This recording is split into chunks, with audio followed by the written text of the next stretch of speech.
Bonjour et bienvenue dans Prière Inspirée. Je suis heureux de vous retrouver aujourd'hui après quelques jours de rediffusion. Et aujourd'hui et pendant toute cette semaine, on va parler de destinée avec mon invité, l'évangéliste Franck Alexandre. Bonjour. Bonjour et bienvenue Franck. Bonjour Jérémy, merci de me recevoir dans Prières Inspirées, c'est une grande joie. Moi, on est heureux de t'avoir. Je t'ai rencontré à travers un peu les médias, à travers ce que tu fais, ton ministère. Peut-être tu pourrais te présenter en quelques instants. Bien que mon épouse, nous sommes engagés dans l'évangélisation et nous sommes en train de fêter nos 30 ans de mariage, mais aussi nos 30 ans d'engagement dans le ministère, ce qui nous a conduit à vivre toutes sortes d'aventures dans l'évangélisation, que ce soit dans le domaine de la vie de pionnier, que dans la vie de direction d'église, avec l'évangélisation intérieure dans le pays, l'évangélisation internationale dans près de 50 pays. Donc nous sommes engagés dans cette œuvre. Il n'y a rien de plus beau que de prêcher l'évangile. Et Dieu veut que tous les hommes soient sauvés. Et c'est ce qui brûle vraiment dans notre cœur. Et nous avons donc un ministère qui porte ce nom de Gospel Vision International. Et on peut nous retrouver sur un site internet. D'accord, super. C'est super. Et aussi, tu es on peut dire un enseignant, parce que tu enseignes beaucoup, entre autres sur l'évangélisation. Oui. Et j'ai pu profiter, moi-même, bénéficier un peu de ce ministère-là. Oui. Parce que j'ai volé de tes pensées, avec ton accord. Oui, tu as bien fait. Tu as bien fait. Tu m'as honoré aussi en les mettant à l'intérieur. Oui, c'est ça. Donc, il y a 45 de tes pensées dans mon livre « 365 jours au cœur du monde ». Et c'est vrai que ça encourage beaucoup les gens. Oui, puis c'est un livre qui marche fort. Ouais, vraiment. On est distribué beaucoup autour de moi. Ah oui? Oui.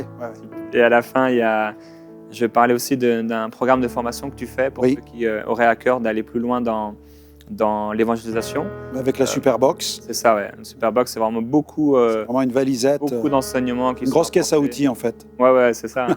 Et ce que je vais trouver intéressant, c'est qu'en fait, on peut, comme je le fais dans le livre, moi, c'est vraiment les bases, encourager les gens à annoncer l'évangile dans leur vie quotidienne. Mais toi, tu vas aller beaucoup plus profondément dans même l'étude du terrain sur lequel on se trouve, implanter une église. C'est ça. Et ça, c'est très enrichissant. Donc, si vous avez à cœur ce cœur d'évangéliste, pionnier, qui veut vraiment aller dans des villes ou peut-être même créer des églises, implanter des églises, il y a tout ce qu'il faut là-dedans. Oui, sur notre site, ils peuvent trouver cette Superbox, www.gospelvision-international.com. Et puis, on a aussi une rubrique qui s'appelle e-learning. Dedans, on offre pas mal de cours gratuits en ligne. Je pense à tous nos amis dans le monde qui n'ont pas les moyens de s'offrir une école biblique. Souvent, c'est assez compliqué. Ou même certains qui sont déjà engagés dans le travail, qui n'ont pas le temps d'y aller.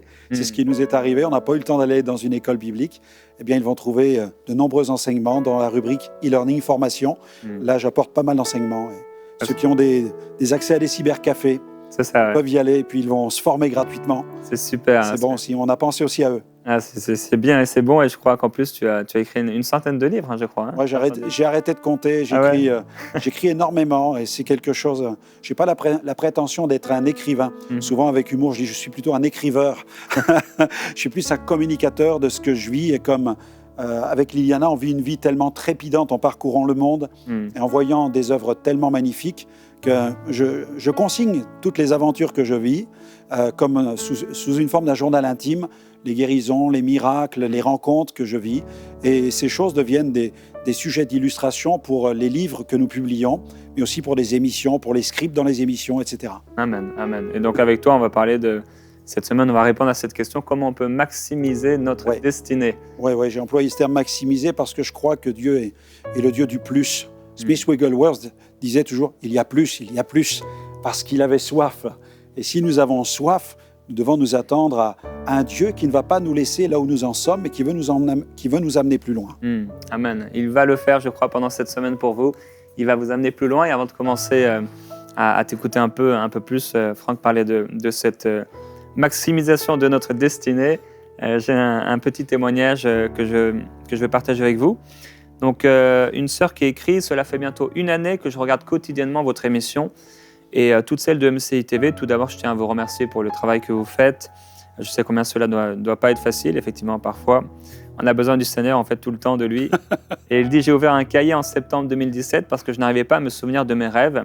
Et je me suis souvenu qu'un jour, une sœur en Christ m'a révélé que j'avais le don pour écrire. C'est drôle, d'ailleurs. Elle a bien fait. C'était en 2014. Mais sur le moment, je n'ai pas bien tout compris et je me demandais pourquoi moi et comment Dieu va m'utiliser.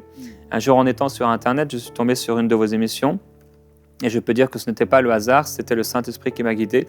Ce même jour, je me suis humilié, repenti, j'ai été rempli du Saint-Esprit, j'ai pleuré toutes les larmes de mon corps et après cela, j'ai ressenti une paix intérieure. Depuis cela, je me réveille très tôt, je médite la parole, j'écris ce que Dieu m'a révélé en songe, j'ai continué à chercher Dieu et j'ai aujourd'hui une intimité avec Dieu par le biais du Saint-Esprit. Ma foi est grandissante, j'ai déjà expérimenté des choses après avoir jeûné, prié pour une raison, pour une personne. Parfois, on est venu m'attaquer spirituellement, mais je n'ai plus peur parce que mon Dieu que je sers est de mon côté et me soutient par sa droite triomphante. Je sais que Dieu m'a appelé à entrer dans ma destinée, c'est ce dont on va parler pendant cette semaine, mais que parfois je m'égare, mais je reviens toujours vers lui. Dieu me parle à travers les songes et j'écris ce que je vois. Que la gloire revienne à Jésus-Christ. J'ai regardé vos émissions sur comment vaincre la peur avec le pasteur Mamadou Karambéry et j'ai été saisi d'une force, j'ai été profondément touché et je reçois tout ce qui a été proclamé par vous à travers ces émissions. Comme il est dit dans sa parole, il n'y a point de condamnation pour ceux qui sont en Jésus-Christ. Gloire à Dieu pour ce témoignage. On croit aussi que vous aussi, vous allez être fortifiés dans votre intérieur. Et si vous ne connaissez pas encore Jésus, pouvoir le découvrir cette semaine et découvrir tout ce qu'il a en réserve pour vous, parce que Dieu, effectivement, Franck, a un grand rêve pour l'homme. C'est vrai, c'est vrai. Et j'aimerais lire un passage qui se trouve dans les psaumes. C'est sous couvert de cette thématique, j'aimerais aborder ce premier sujet, le rêve d'une destinée, le rêve d'une destinée. Parce qu'ici-bas, il y a un véritable paradoxe. Je rencontre des gens qui passent toute leur vie à s'accrocher à un rêve qui ne se réalise jamais, alors qu'il est possible de vivre son rêve toute sa vie. Et c'est ce que Dieu nous propose dans sa parole. C'est ce qu'il nous propose au travers de la vie de l'Esprit. Dans le psaume 84, verset 6, il est marqué « Heureux ceux qui placent en toi leur appui. Ils trouvent dans leur cœur des chemins tout tracés. » Là, il est vraiment question de destinée. Lorsqu'ils traversent la vallée de Baca, il la transforme en un lieu plein de sources et la pluie la couvre aussi de bénédictions. Leur force augmente pendant la marche et ils se présentent devant Dieu à Sion, éternel. Donc là, le psalmiste s'exprime. Éternel, Dieu des armées, écoute ma prière, prête l'oreille, Dieu de Jacob. Et dans Prières inspirées, je crois que plusieurs aujourd'hui vont élever une telle prière parce qu'ils aspirent à vivre véritablement une destinée. Je lisais récemment cette citation de quelqu'un qui disait « Sans rêve, nous n'atteignons rien. Sans amour, nous ne sentons rien. Et sans Dieu, nous ne sommes rien. » Donc je ne voudrais pas parler des rêves de cette personne dont les pensées vagabondent ou de ces rêves que l'on peut vivre dans cette période, dans cette phase du sommeil paradoxal qui est le fruit d'une libération psychique. Je ne veux pas parler de ce rêve-là, quoique parfois, il arrive que Dieu nous parle en songe, qu'il nous parle pendant notre sommeil. Je crois que c'est comme cette dame qui a écrit dans cette lettre, qui parle des songes qu'elle reçoit pendant la nuit, et Dieu lui parle là, parce que c'est certainement le moment où nous sommes en pause, en mode off, et c'est là où le Saint-Esprit capture nos pensées. Et c'est là aussi où il peut nous donner ses pensées. Et Dieu désire pour nous, vraiment, que nous vivions pleinement une destinée. Quand on parle de destinée, on ne parle pas de destin. Certains parlent du destin, qu'il soit fait selon le destin, ou c'était son destin, ou alors mon destin est écrit dans les étoiles, mon destin se trouve dans l'horoscope, il se trouve dans les paroles de la voyante. Certains voient le destin de cette manière comme quelque chose qui va être marqué par l'influence d'un monde spirituel invisible, celui des mauvais esprits.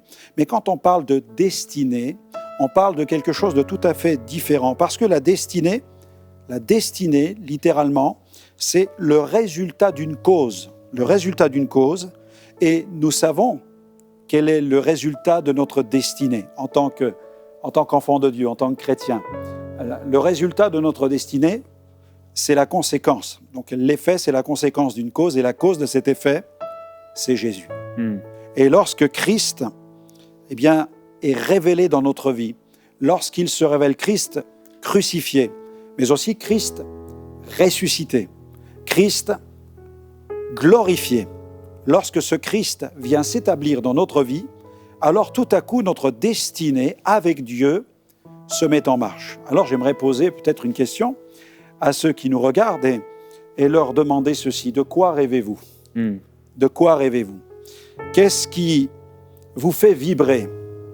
Qu'est-ce qui fait bouillir vos désirs comme le lait sur le feu?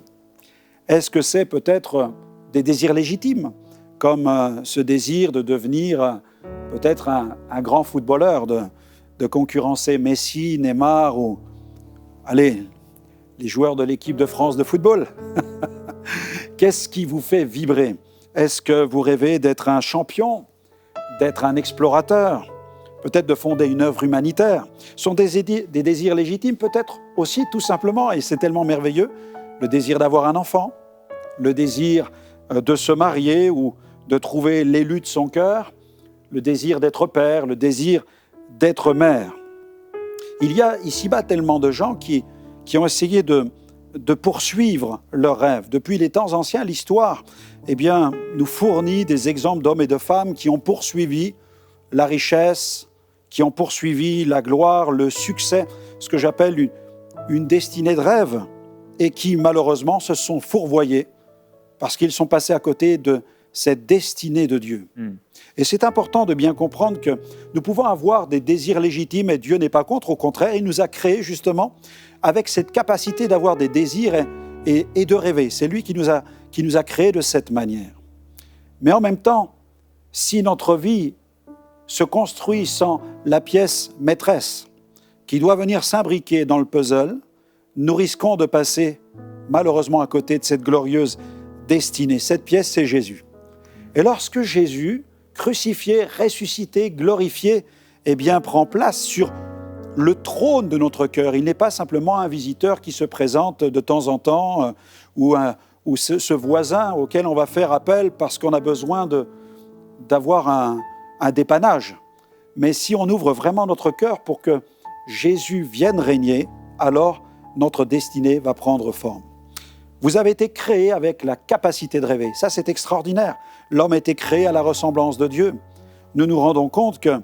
J'ai un ami qui a un chien, un petit chien, et cet ami-là, c'est un féru de gospel. Et chez lui, il a toute une collection de DVD, souvent pour adorer Dieu.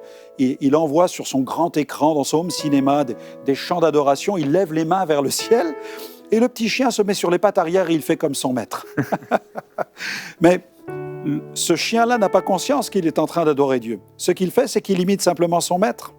Mais il y a une différence entre les animaux qui ont été créés selon leurs espèces, mais l'homme qui a été créé à l'image de Dieu. Nous sommes bien plus qu'un corps, nous sommes un esprit habitant un corps, et nous avons été créés pour dominer, nous avons été créés pour régner. Malheureusement, comme tu le sais, Jérémie, le péché nous a détournés de cette glorieuse destinée, mais la croix nous ramène sur ce chemin-là. Nous portons en nous l'ADN du Créateur. Amen.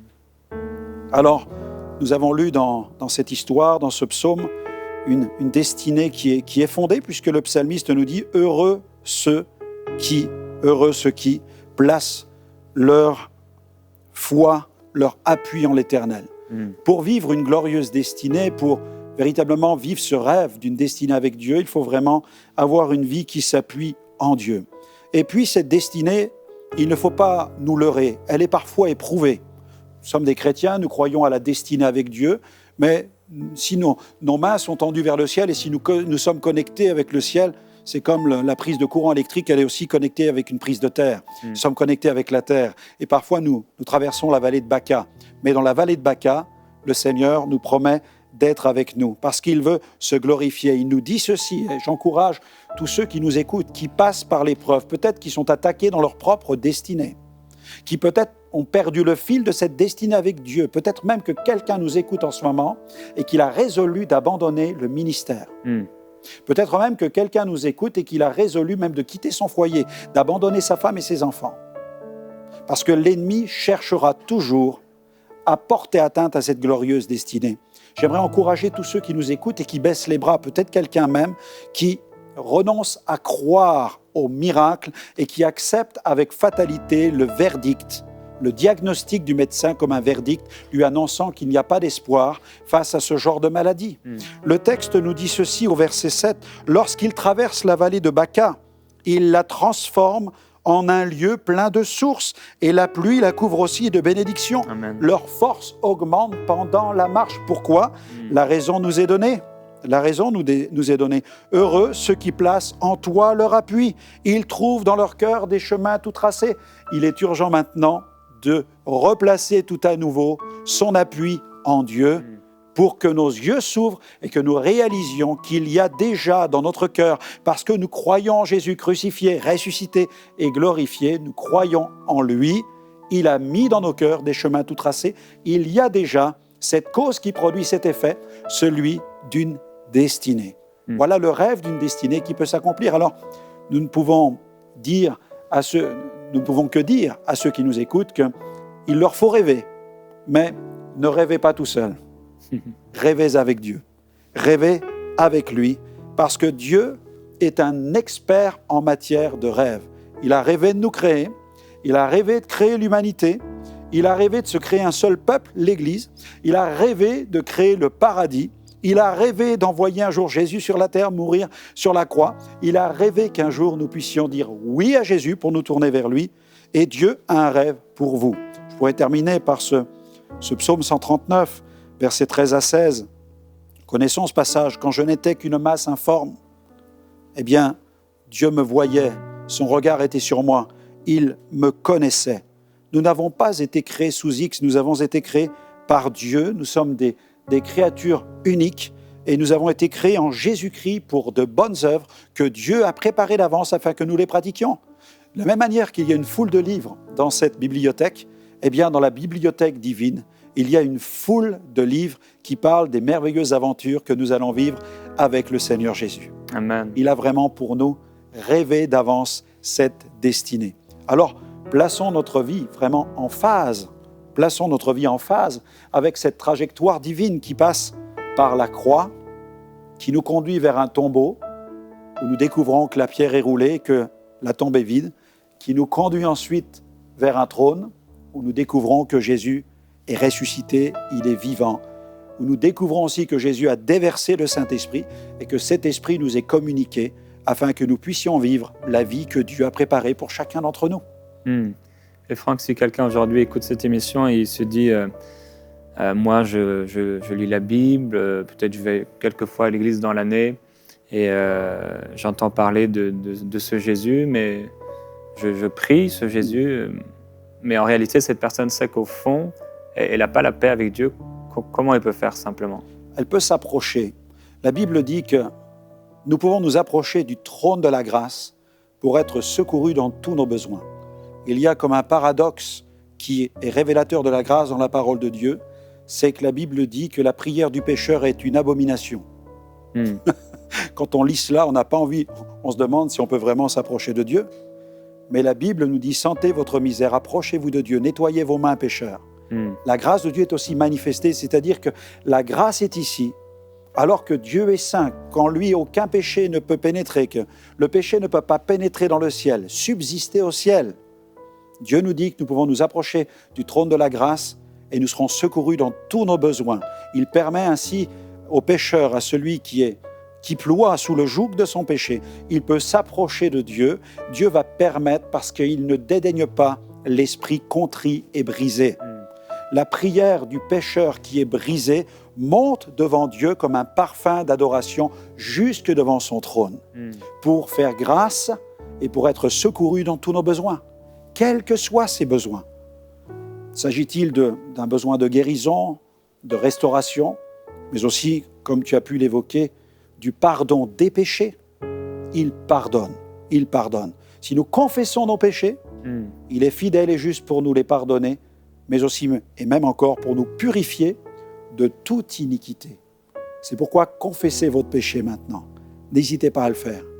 On peut le faire même avec quelqu'un qui nous regarde. Là où vous êtes, demandez-lui pardon sincèrement. Seigneur, je viens à toi, j'ai une Bible, je vais de temps en temps à l'église, mais il y a comme un doigt accusateur, comme si ma conscience se tenait derrière un pupitre et me montrait chaque jour mes péchés. Mon ami, j'aimerais tout simplement te dire que cette conscience derrière ce pupitre, elle est soutenue par le Saint-Esprit. Parce que Jésus a dit, quand il viendra, le Saint-Esprit, Il vous convaincra de péché, de justice et de jugement.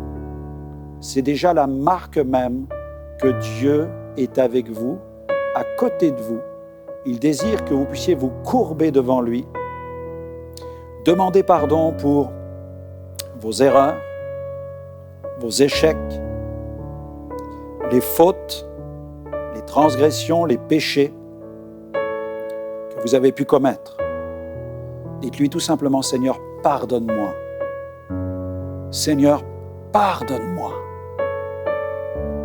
Purifie-moi. Lave-moi complètement. Nettoie mon cœur, Seigneur. Père céleste, nettoie mon âme. Viens régner en moi. Entre dans ma vie. Je t'accueille, Seigneur. Je te reçois comme Sauveur, mais aussi comme Seigneur. Je m'abandonne pleinement à toi, complètement à toi. J'abandonne ma vie entre tes mains. Fais ce que tu veux avec ma vie, Seigneur. Que ta volonté soit faite dans tous les domaines de mon existence. Je fais le choix de conformer ma vie au contenu des Saintes Écritures, la Bible. Je fais le choix d'aligner mes pensées sur tes pensées. Je fais le choix de me soumettre à ta volonté. Je fléchis les genoux devant l'œuvre de la croix. Je lève les mains devant ce tombeau qui est vide et je te loue et te glorifie. Je me tiens par la foi devant le trône de la grâce.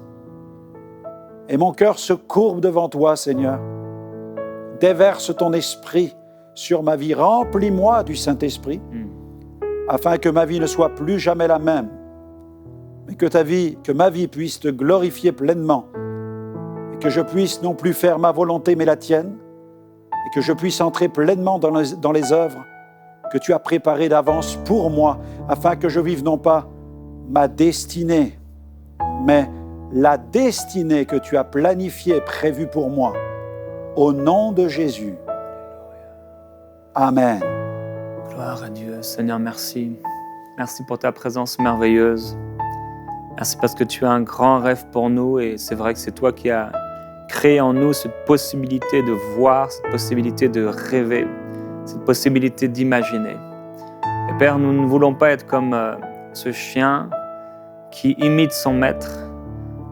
Nous ne voulons pas être dans l'imitation de la foi, l'imitation de vivre quelque chose alors qu'on ne vit rien.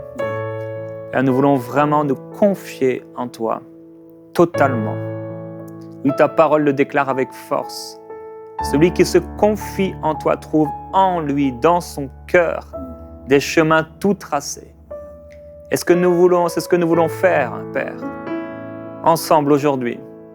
Frères et sœurs, là où vous êtes, confiez-vous dans le Seigneur par rapport à cette situation. Confiez-vous dans le Seigneur maintenant. Il y a des situations que vous avez évoquées dans la prière, et vous ne vous êtes pas vraiment confié en Dieu par rapport à ça. Vous n'avez fait que de les énumérer, d'imaginer, peut-être d'espérer que Dieu allait peut-être faire quelque chose. Et confiez-vous maintenant dans la prière à Dieu, complètement, jusqu'à recevoir une paix par la foi. Que Dieu s'occupe de cette situation. Père, merci parce que c'est toi qui amène notre vigueur à croître sans cesse. C'est toi qui fortifies ceux qui étaient chancelants, ceux qui étaient fatigués, ceux qui étaient découragés. Nous en avons parlé, Père, de ces personnes qui sont découragées, de ces personnes qui veulent baisser les bras. Et Père, je veux prier pour eux aujourd'hui, alors qu'ils regardent cette émission. Je prie afin qu'ils soient puissamment fortifiés dans leur être intérieur. Que cette personne qui veut abandonner, cette personne qui t'a dit même dans la prière, si tu ne fais pas cela, Seigneur, j'abandonne.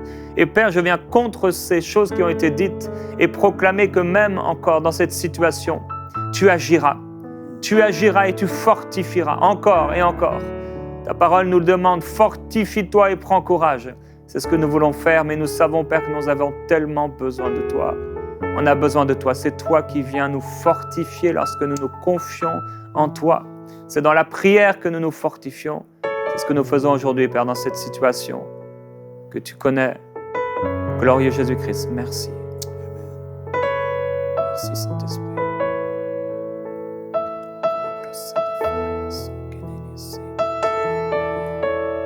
Glorieux Jésus-Christ. Tu es merveilleux, Seigneur. Tu es merveilleux, Jésus-Christ. Glorieux Jésus, merci. Glorieux Seigneur.